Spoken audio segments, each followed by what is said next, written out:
Robert. Hey, what's up, man?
I'll just, there we go. I'll take a picture.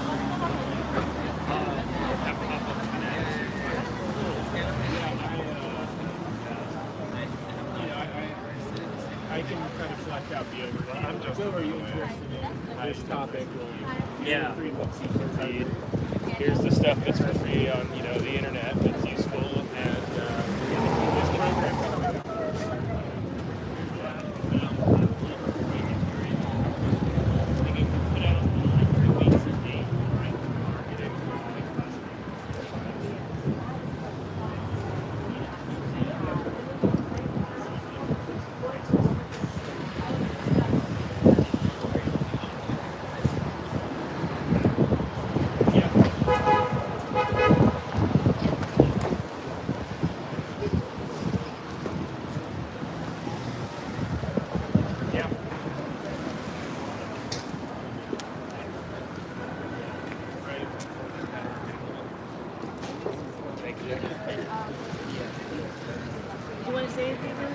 Yeah. Okay, this here is the world famous flag memorial. Did anybody see that movie with Will Smith? Pursuit of Happiness? Oh, yeah. Yeah, that movie was actually filmed here. It's based on a true life documentary of what happened. And watch it, you'll get to know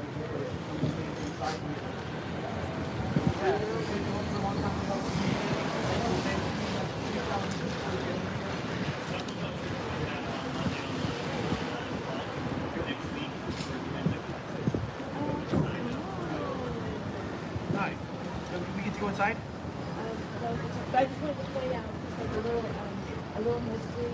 So some of the first, this is a community where marginalized people fight, and marginalized people were not accepted to mainstream things like the economy. And some of the first marginalized people were women. Right? So this neighborhood was full of single women who were working downtown and single men. But at that time, the disparity between wages was really, women were not making very much. They still have to take care of their families and things like that. So there were a lot of women that got caught up in the brothels and sex trade, So one of the most famous brothels is right here by Tessie Wall. And I mean, they made money. She was known as the Belle of Ball. I mean, they were just. It was just a known thing that happened, And they were like, if you don't want me to do this, well, pay me some fair wages. And so they weren't going to stop doing that, right? And at that time, it was illegal for a church to be going to get within 100 feet of the brothel. And so Lizzie Glide ended up being, she was very wealthy, one of the richest. If she wasn't the richest, Tessie Wall was probably the second richest. She was a wealthy widow, and so it was a place where women who had been, she wanted to inform women who had been working in prostitution, and so that's where Glide comes from. And if you find yourself on the streets, if you find yourself, unhoused or in crisis, one of the first places that you would stop at is Glide, where you would get case management. We offer a lot of different services. I came here, I think in the 90s, and I went to a celebration here, right? We call it celebration.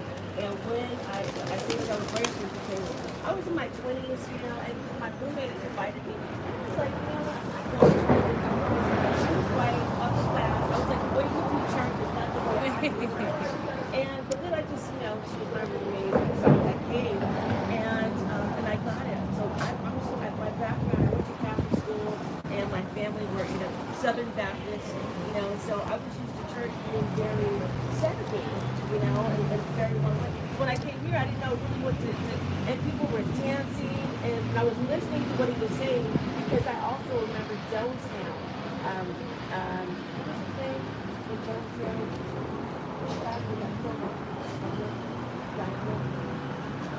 Tim Jones. Yeah. Okay. So I that's also in my historical memory. So, but I was listening to it, and it was spoke of Cecil Williams spoke of love, and it made sense, and the feeling that he got was really real.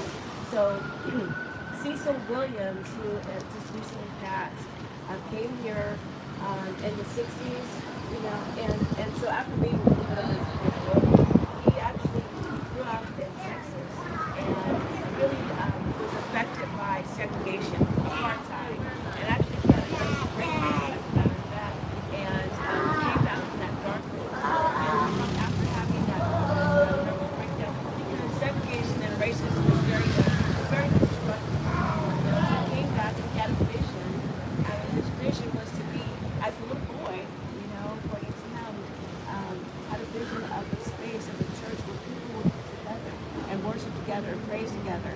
So when he came here after telling of the civil rights, he came to this place. It was like 25 people. He raised the congregation to 10,000 people.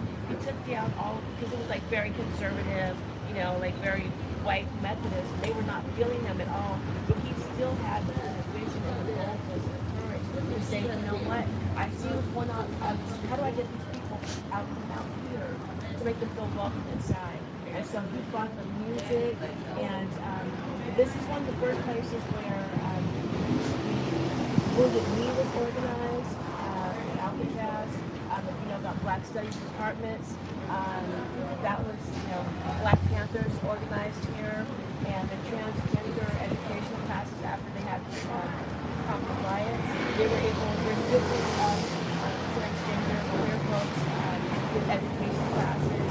He was one of the first people to perform same-sex commitment ceremonies, and that didn't happen. He was out, I remember at the AIDS epidemic, people were terrified, and he would go out to the hospital, general hospital, not in a hazmat suit, but to be of service to people. So he's someone that really walked his talk, and he left the template, I believe, which creates sort of the heart of the Tenderloin, and that means inclusivity. Everybody is welcome.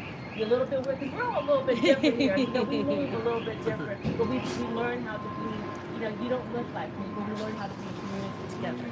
So I don't want to keep you out in the sun too much, but hey, what's going on? Oh, wonderful to see you. Who's looking at? Oh, British. Okay, wonderful. All right, you good? Yes. Is he in the day? Congratulations. Yes.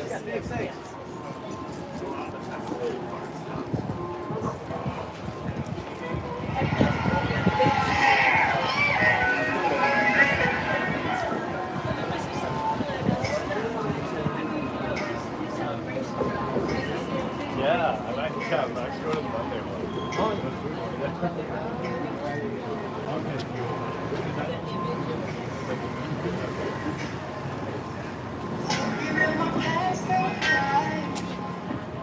That's the only thing I'm worried about.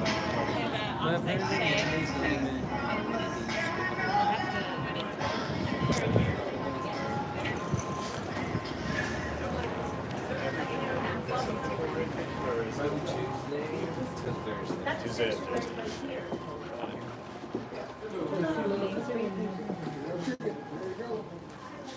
Oh, okay, you live where Two.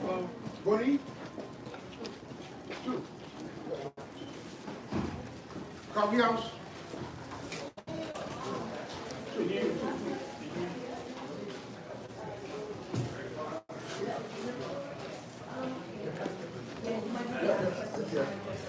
What's your name? Tyra. Tyra, I'm sure Bonnie? I'm gonna walk you to her. Bonnie? I showed them who we are. Yeah. Like always. Thank you. So this is this kind of details just at the tip of Cecil Williams, reach 6 decades of his life. And if you look around, you can see a lot of, some celebrities, but my favorite is with the Dalai Lama, and so these are people that came here to glide, not to show off or anything, but because it was so real. It spoke of truth. One of my favorite, you can find some of these celebrations on YouTube. One of my favorite ones is of Robin Williams and Bobby McFerrin. It just says everything that needs to be said. Plus, it was just so heartwarming to see these two great men on stage, performing for the audience, just talking real. I mean, it's Cecil Williams brought like that old time religion here. I mean, it spoke of truth and hope, love, liberation. It really changes people, And I've seen people. I like to say I found my tribe here. And that can look different ways, depending on which Sunday I come. It could be a different group. And people come in because it's the time where we need to unite workers, right? So if you want to look around, And his wife, Janice Mercatani, she was a survivor, I think, from a young age, or childhood. She was in the internment camps. Yes, and so she suffered through some things that she was able to turn her trauma into transformation, meaning that she was a poet. And I think our first poet laureate for San Francisco. And so some of the other services that they offer here, in addition to case management, they do women's groups, and they're beginning to start recovery groups, because in the 80s, they have their own style of recovery. In the 80s, the crack epidemic took out a large portion of African Americans, and so Cecil Williams did a march on, he started the Facts on Crack, and their own type of recovery, getting the stories from the people and designing something, because in those times, crack didn't just, there were no tents out here. It was getting postal workers, it was getting city workers, it was getting people who actually were part of society. So he noticed that and started their own style of recovery. Not NA, but today, myself and Dennis have, we're part of the new trend of bringing recovery here. And you want to see about your meeting? Yes, I actually have a meeting here on Tuesdays from 12 to 1 for NA meeting. Yes. And then it's a meeting that I do, so it's a neat meeting to go to. We have NA on Tuesdays and Thursdays, and on Wednesdays at the same time is also an AA meeting. And I think on Thursdays they have something else. You have CA. Thursday's another NA meeting, Yeah. but it's just There was Tuesday, Thursday, and then Friday was CA. CMA, yes. Yes. Yes. What's CMA? For Crystal. So there's Tuesday, so we were invited, because we come here, we actually, on Sundays, Dennis serves coffee and donuts, and. I volunteer here on Sundays. Yes, and I'm like between running upstairs, bringing church upstairs and getting the message, Martin King White, and bringing it, they open the doors to people that are on the streets. And I say that because people that are coming in, they're usually coming in maybe in different states of their mind, but if they're coming to a church, they're looking for some help. And so whether they're able to articulate that or not. I met a number of women, mothers, people who come here for a relationship or a job, and we don't know what came first, what happened, but here they are. And just be able to sit and witness and bring a little bit of joy and healing, and then tell them about services that they made. That's what that's what I get so excited about, because I remember not knowing where to go, being hungry but too proud to ask anyone for a dollar. You know, walking around, and churches are usually a place where people may gather in front of because they feel safe. They don't know, they feel like they can fall asleep here because there's things happening. They serve over 3,000 meals a day. Yes, and they're 365 days, and then they do a big Thanksgiving and Christmas. And right now, they're in the process of a backpack giveaway, because we have a very large community number of children in this neighborhood. Over 3,000 children. You may not see them, but they're in some of the affordable developments. We speak over, it gets different, you know, a different number of languages, but there's a large Spanish-speaking, Arabic-speaking population here. And depending on what's going on in the world, we make it, you know, during the 70s, because of the wars, it was the Southeast Asian communities that brought, you know, their families over, that also changed the nature of this neighborhood. Okay. Yes. Should we get a picture of all this? Sure. How you doing? They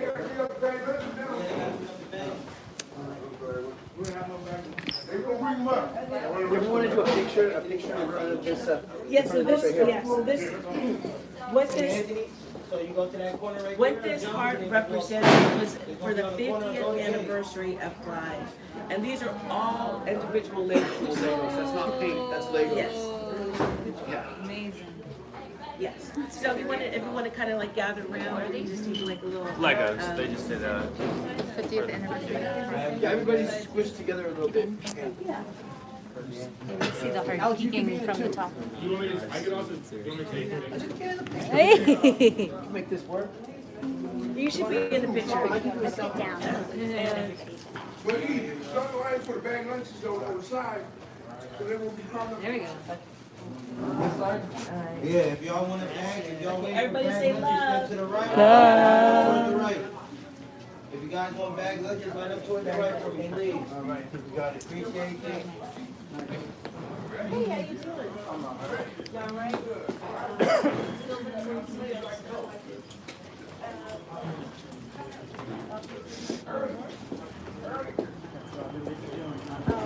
I don't have any more of those cards, but you know, just go to one. You can buy. Oh, you've been there? Okay. Okay, great. All right, we're going up this way.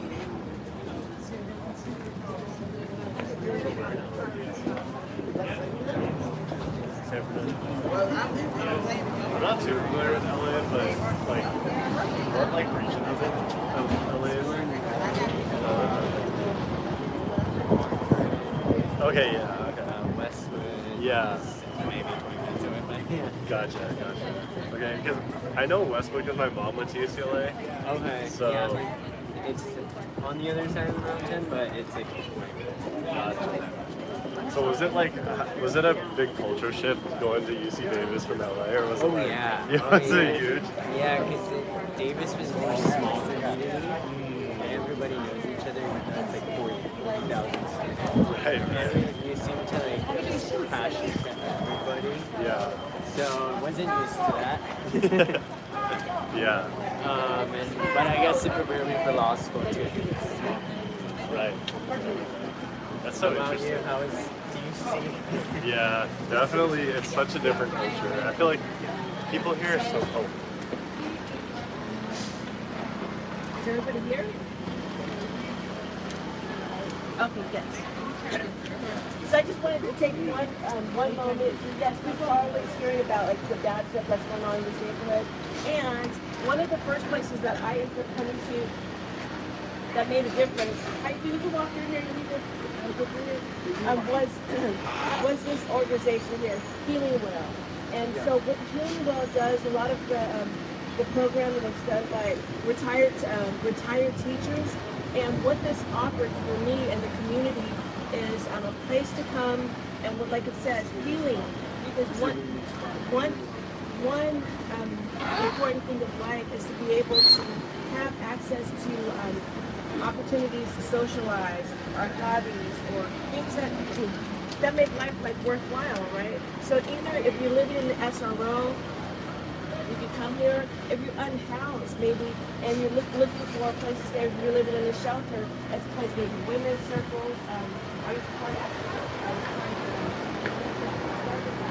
there's not, we need more things for women. So it takes a lot of women, or excuse me, a lot of resident input. So having residents, people that are going through things involved and creating things is crucial to having solutions that actually work. Because a lot of times people are on the outside looking in, and not until I went into the circle and sat down with people who have been incarcerated, what you call lifers. I didn't call them lifers or ex-cons or felons. I call them friend now, because people are friends, we can sit together and say, oh, you're my little computer skills, my little computer literacy, I was able to offer that to somebody. And there's nothing more valuable or more joyful than to be able to do something for somebody that is like, it seems so little to me, but that person who's in, oh, I can finish my paper, I can email my case manager, I can email, or I know how to Zoom in with my doctor. So these are things that are small but can be very life-changing for a person. And we also do some of the best. We have one of the best meditation teachers. She's trained in integral yoga, and to be able to come here and sit with and get some peace and talk about meditation and to have different discussions, you wouldn't think that that's there, but it is. And it's just free and it's wonderful. And you work there. Oh, I just work with Pat. I mean, they have great yoga classes. I haven't been to the yoga class. Yes, but that's next. Because you can imagine if you're not getting enough exercise. Because some people are terrified to come out of their rooms, because they don't understand. They're older and they don't speak the language so well. So you don't want to come out, but a place like this is very inviting. And then I also want to talk about across the street, YWAM, Beat with the Mission. It's sort of a faith-based organization, and they high schools come from all around the Bay Area, and they'll do things like pass out hygiene kits, especially hot chocolate, and engage in the community. And before it was, and they do things like they have a shower there, and they do barbecues. Saturday morning cartoon. Oh, let's speak on it. Let us know. And the pool table, so it's pretty much just a safe environment for people to escape the chaos and have community and relationships with people. Yes, because it is a densely populated neighborhood because of all the SROs. So having spaces where you can come together and commune and get it's a piece. Okay.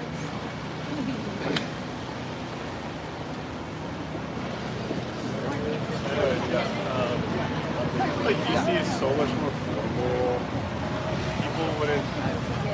People wouldn't say try to. It's like one time I said, are you trying to go somewhere? And someone said, you mean trying to? And I was like, oh, okay. There he is, Cecil. So another thing that I would like to point out, is that there's a lot of art. You look down on the ground and you see a lot of things that are disheartening. But also, if you take a moment to look up, you see people's faces, but you also see art. There is a lot of talent and creativity in this neighborhood. It's something that I would never have noticed, but then I started looking up. I'm like, and so this mural is made by one of our Sylvester Guard. I got to meet him and to know him, and I call him friend now. And so this mural, it's all of the people, like all of our predecessors in this neighborhood. We have Leroy Luper, Father Bodecker. It's okay. Founded St. Anthony's Diamond Hall. We'll call it Soup Kitchen. Diamond Halls. And also, can I always like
ever find yourself homeless in the Tenderloin and you want to, We're gonna stop so you can say that. 391. That's the address. That's your mama's boyfriend.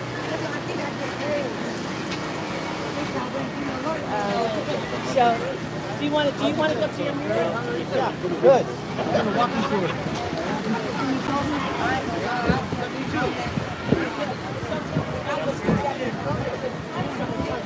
Out there, I mean, they've been getting cleared out pretty much every week for a while now. And Kent does know about it. One or two people have gotten Because sometimes the city puts out pictures of it. That doesn't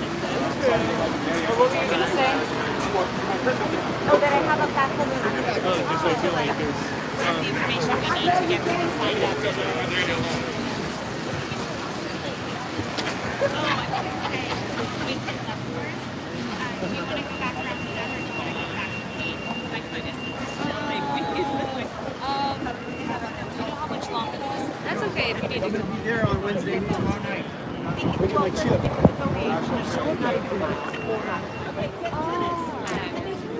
Yeah.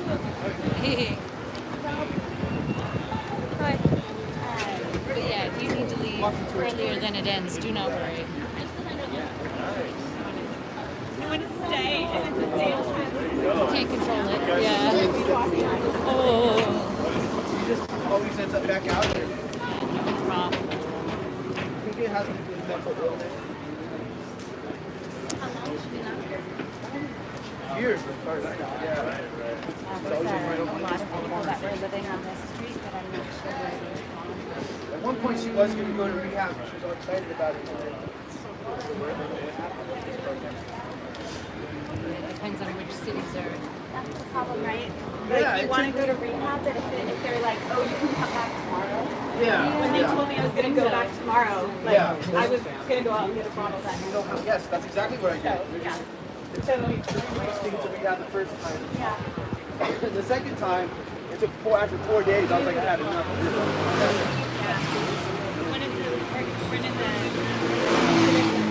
right now is 2 hour door to door service. So if you walk into a space and say, I want to go to rehab, it's 2 hours in.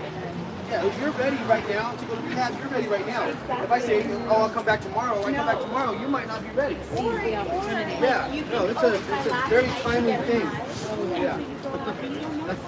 And every night is my last night. What's up? How you Did you doing? graduate? Yes. Every night was the last night. You're like, Yes. How you doing? yeah.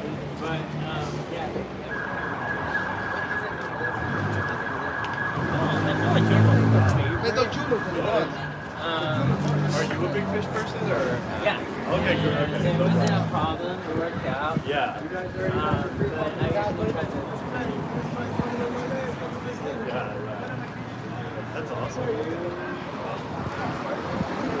No, well, my girlfriend is Filipino, and like her family makes like some of the best like I know. So there's like the noodles with eggs, falafel. I love that. It's so good. I know there's a sour soup. Oh yeah, That's my sinigang. favorite. Yeah, sinigang. Sinigang, yeah. And then the other one is ribs or something.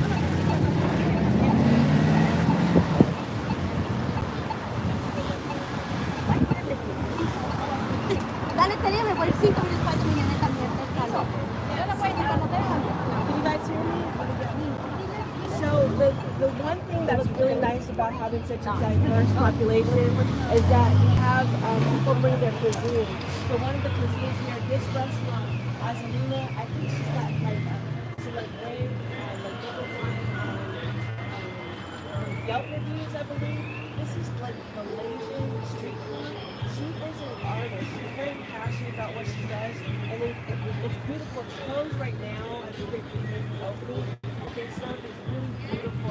Like I think like 5 courses. It's just something that like for your birthday or if your parents come visit you.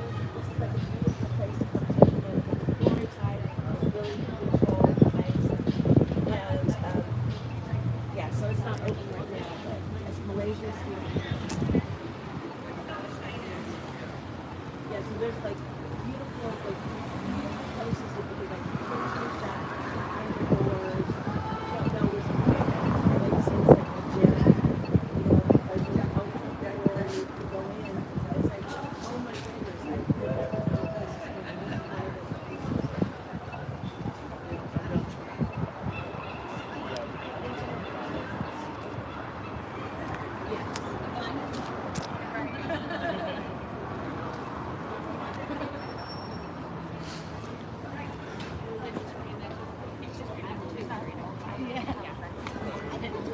well then.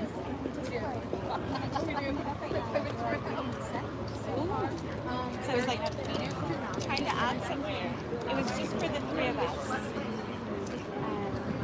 But I just, because I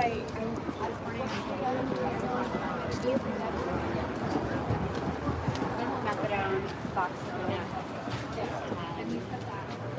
Vivitrol because it's So you have experience with getting people to rehab? well, I got myself to rehab 12 times. Oh, So. wow. You just weren't ready. People, you have a case though. Wow. I do. I have a case together. So this is the Tenderloin National Forest, and it's actually listed as this one like the smallest forest actually listed on the forest registry. And a little bit of history about this place. This is the senator, and there is Daryl Smith. He was a resident there, and he would be looking down. He was an artist, so he would be looking down all kinds of crap was going on, like legal, prostitution, drug use. And so what he was able to do was to get other artists to come and fix this place up. But he created a really simple place and trees and put a mural and he got this place for $1. For $1, and he was able to, fix it up. And so, in his heyday, he had a pizza oven, and he would bring sewing machine. And so, I guess I bring that up just to say that the innovation of the people that live in this community, they say, oh, everybody wants it, doesn't care. And so there are like people that are, it's always just the people that make a difference, right? And this is a place where that's very near and dear to Dennis's heart. Because my another job that I do is I'm a lead artist facilitator of a community arts program, community performing arts program called Organization.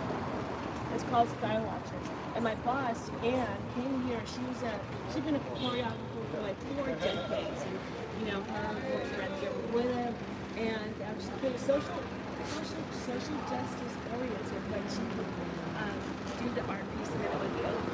So what ends up happening is she comes here with her artist and started talking to the people at the senator and started saying, there's some stories and that we'll catch up. And what if we keep our art here?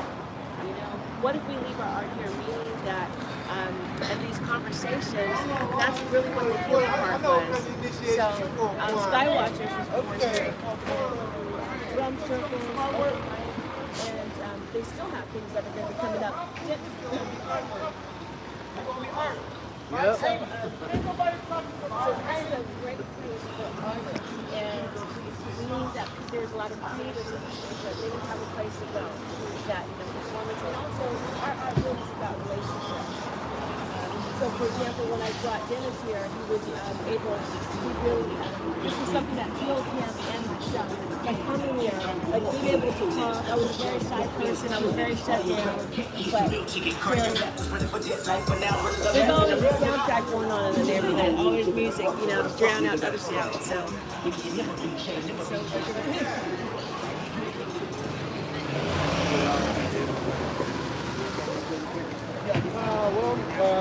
like in my life, well, the museum is a pretty full-time job. Yeah, I guess So hard to find. Good. Grant. Do fundraising.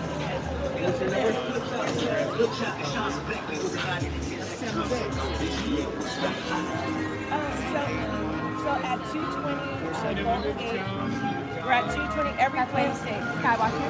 Yes, so we're there every Wednesday. And so our work, the art that we do, is based on our lived experiences. And so we have a repertoire of work over the years that address different things like street sweeps and encampment resolutions, homelessness, overdose prevention. So we're going to be part of a talent show that's coming up on August 9th. And we just did So on Friday? Yes. Part-time job. We also collaborated with Live Left for a few years. You live in San Jose? I came back. I was born in San Jose. In 2021. Children's Hospital. And, director. My grandmother used to live like Cross staff. Close staff. One of the main streets. yeah. Okay. Built it 5 days a When week. I was a teenager, I would go down there and I'd hang out with these kids in the mall. Yeah? Yeah.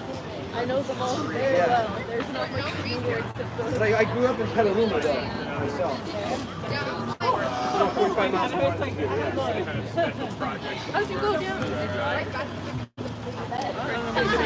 Taking up a The lot of bus? time. I live in San Francisco now. Yeah. Yeah, I live in Cathedral Hill now. Interesting project. I got a really nice apartment with a balcony. It's like 800 square feet. It's like, yeah, like I'm growing plants. It's like And a lot of the a flock of wild birds that flies by every morning. Sometimes I got two crows that come by and like they're like caw-caw, caw-caw. I give them bread. When I was little, my grandfather, I love balconies. I Yeah, absolutely I couldn't live without one. That was one of my breakfasts. Yeah, yeah. And when I was little, we had pigeons I have to that send you would a land. picture of it. Yeah. Well, my crows will land up on there sometimes looking for me. Yeah. You should give them a name. I did Bonnie and Clyde. Aw, that's cute. That's cute. Yeah. It's been a really, great week. It's like a really, This is the Verona Hotel right here, which is a all women's SRO. basically non-existent. They won't let men even in there to the room. It's like a battered man. It's like I was doing a lot of grant writing. We finally hired.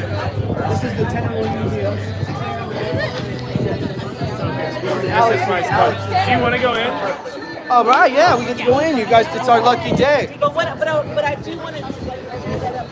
Can you hear me? So right across the street is Black Cat. That's a very like upscale supper club. You get like jazz music. When you walk in there, you feel like you're walking back into Literally. Yeah, like I was in the 1920s. Go down to the Yes. you have the password. Yeah. You been there? Oh. Password is password.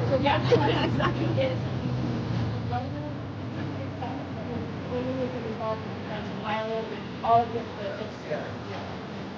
homeless are welcome in there. Okay.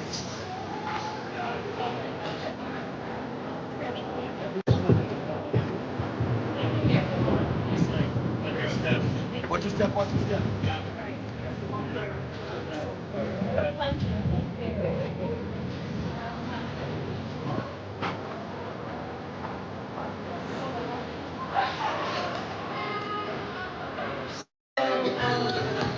So Alice was graciously at the Museum right now, and let's see, we just hosted it. But there's a lot of things that we said about this place. First of all, it was one of the first buildings that was built up after the 1906 earthquake. It was very fabulous and grand. That's the name hotel, the Cadillac Hotel. And you see this picture here. The name from the Tenderloin got its name from. There's a couple of different theories about how it got its name. But one I go with is that this is also a world-class gambling, like in the 30s. So there was a lot of money that came in here, and the brothels and all the underground activity, underground economy that's happening today was happening back then. So in order to continue to do what they were doing, they would give the police, their fair, probably more than their fair share. So they were able to afford the most expensive cut of the cow. And apparently there were some butchery shops around close by as well. And so we just hosted an event. This is a very important place in the community because it holds the history. It holds the history of the women, who poor women, working class women, who would have just been, forgotten, that have an important part of this neighborhood. They were in the early 1800s. They were the trendsetters, or the 1900s. They were the trendsetters. They were able to afford their own, because of the work they were doing, they could afford the dresses that they wanted. So this is a neighborhood that always kind of set its own sort of fashion. And then the transgender community, the queer community. So histories of people that have been a part of this neighborhood that wouldn't be kept, wouldn't be talked about or preserved. That's what I was looking for. So they do a lot of really important events here, like they show documentaries and like artists that wouldn't be shown or appreciated anywhere else. Here we just did a really great event, and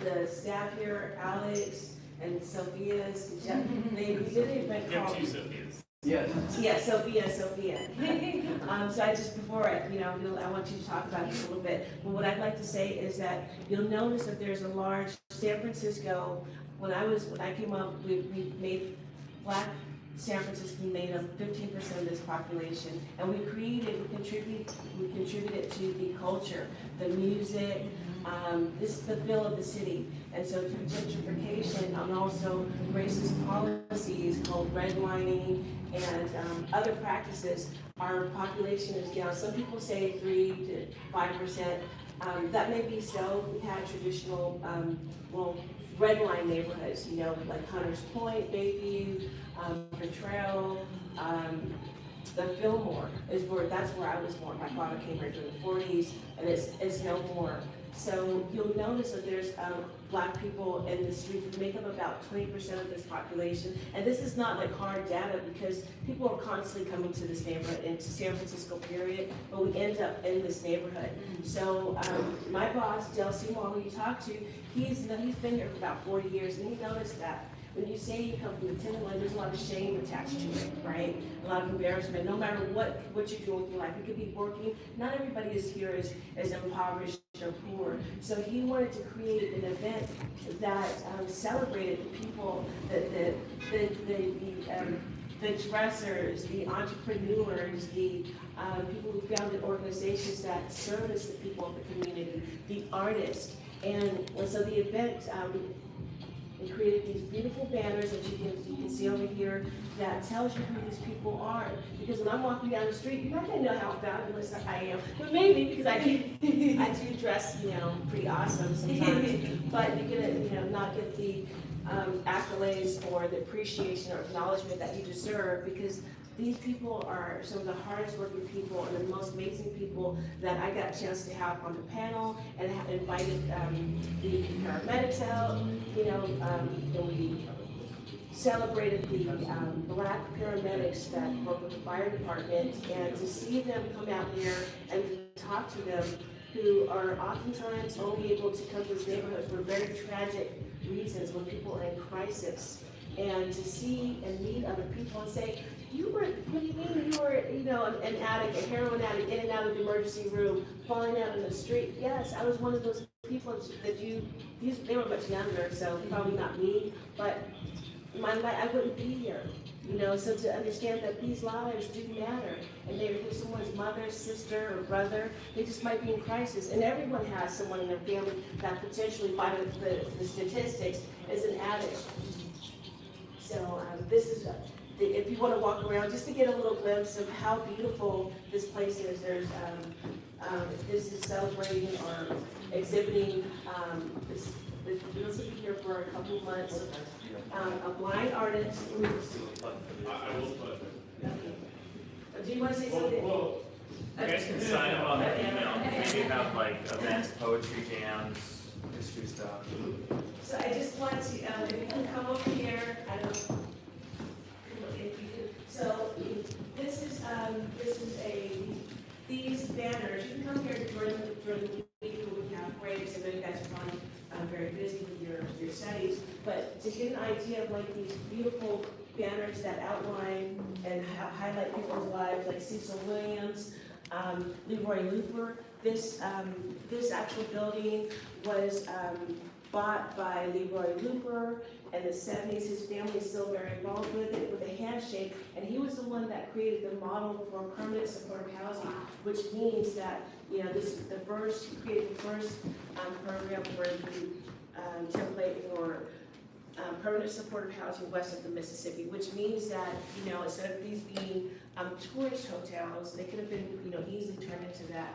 But for the poor, like you may need, if you're elderly and you need, social worker, case manager, or food deliveries, or programming that you may not be able to get out to the community. So that's who this building was bought by. And then other artists, this is Del Seymour's, this is the book I was telling you about.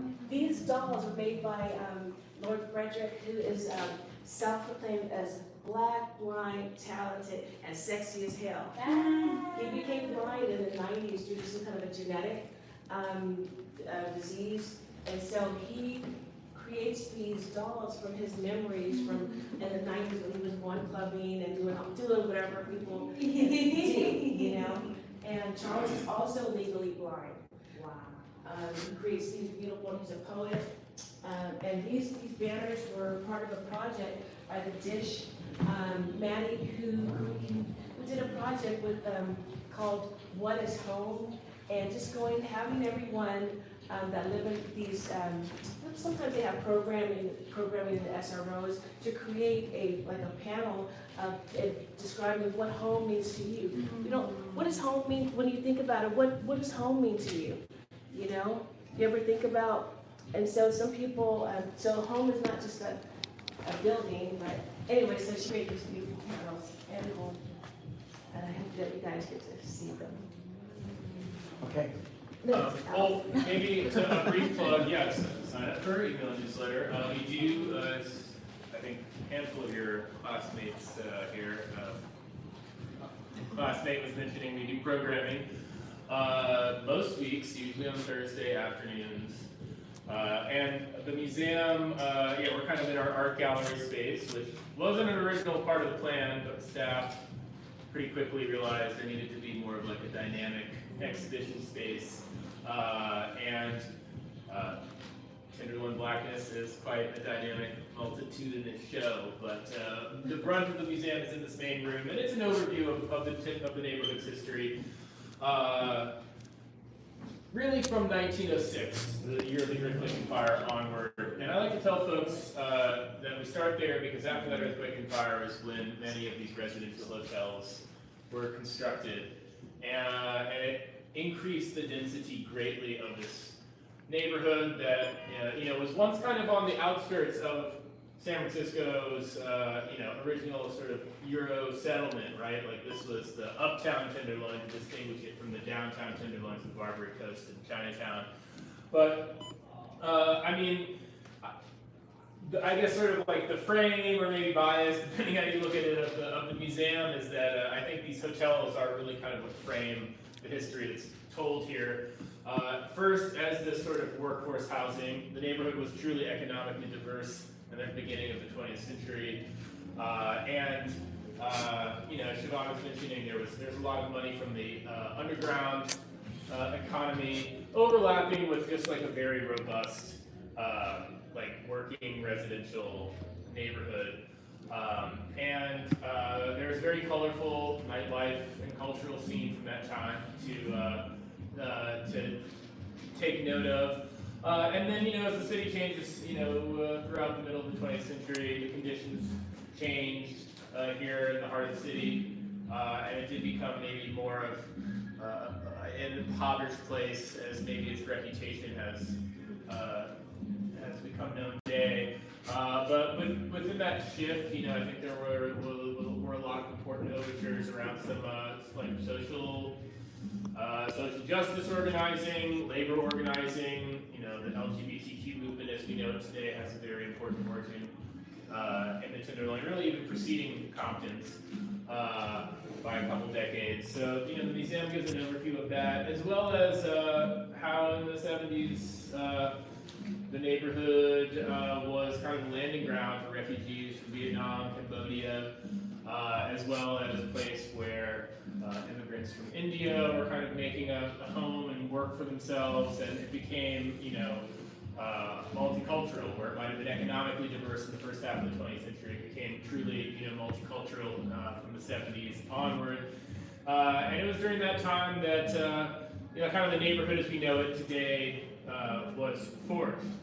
As Siobhan mentioned, Lyra Looper a black man who had also had a cycle of addiction and recovery, and was working, doing therapy, recovery, helping people that were kind of down and out.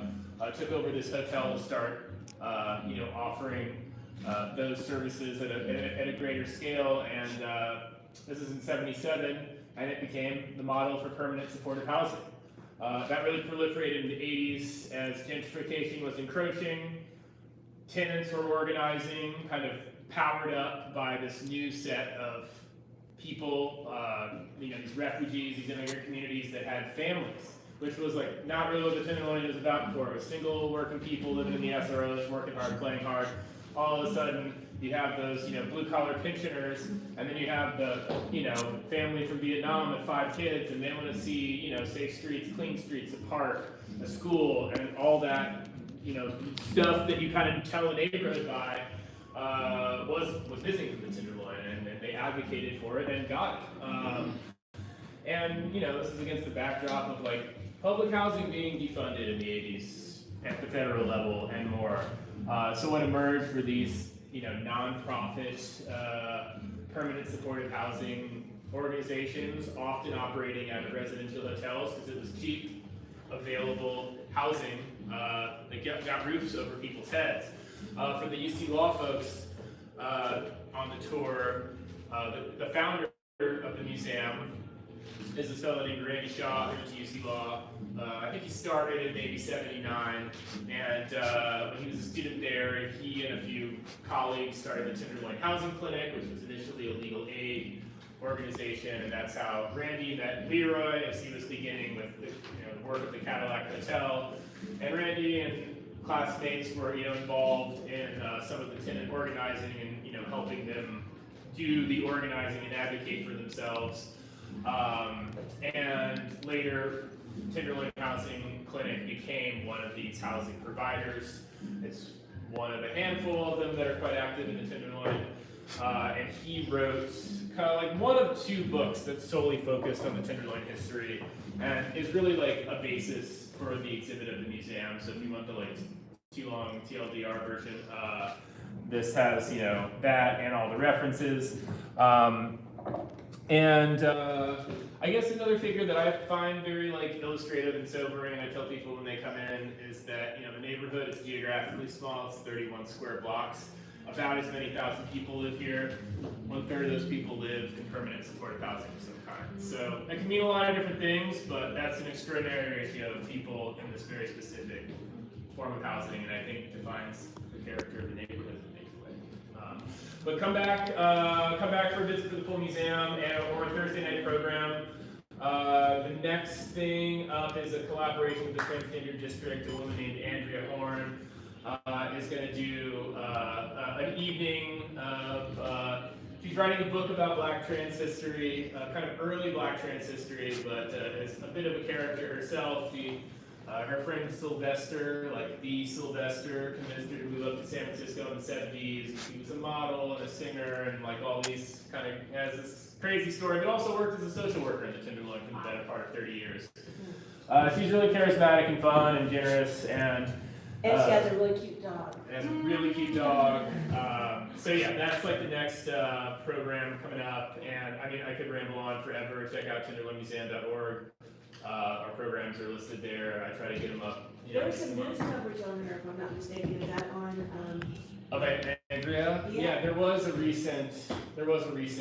He sent me a link. I know. Yes. That's my sister saw it, and she yeah. was just like, I want to go to that. To her event. Yeah, that's gonna be a cool one. Yeah, check out the website. I know I'm sure before your semester gets too busy, September is going to be pretty full of neon talks. We fiscally sponsor a neon preservation organization, and they're doing some programs. The collaboration with an Indian American dancer who's a fellow with the San Francisco Arts Commission. She's going to do a walking tour. Kind of focusing on Indian American history in the neighborhood and also doing some performance. Never a dull moment here. So come back, stay in touch, and yeah. Thank you. Of course. I might catch up to you all at the park, and I'll close up and, yeah. Oh, neon, like the light. The signs, yeah. No, sorry. I just bought this gimbal. Very expensive. I don't know why it's acting up. Sorry for the gimbal.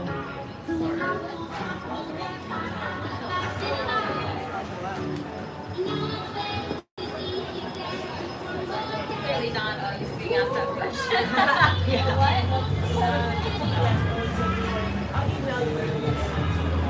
I graduated from it's NYU there, but do you want to come with me or you want to It's not. stay? It's But new. thank you. Maybe it is.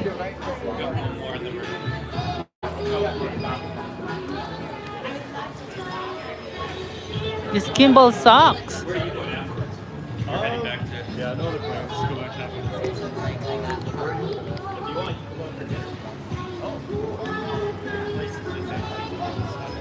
Okay, I'm going to fix the gimbal and I'm coming back.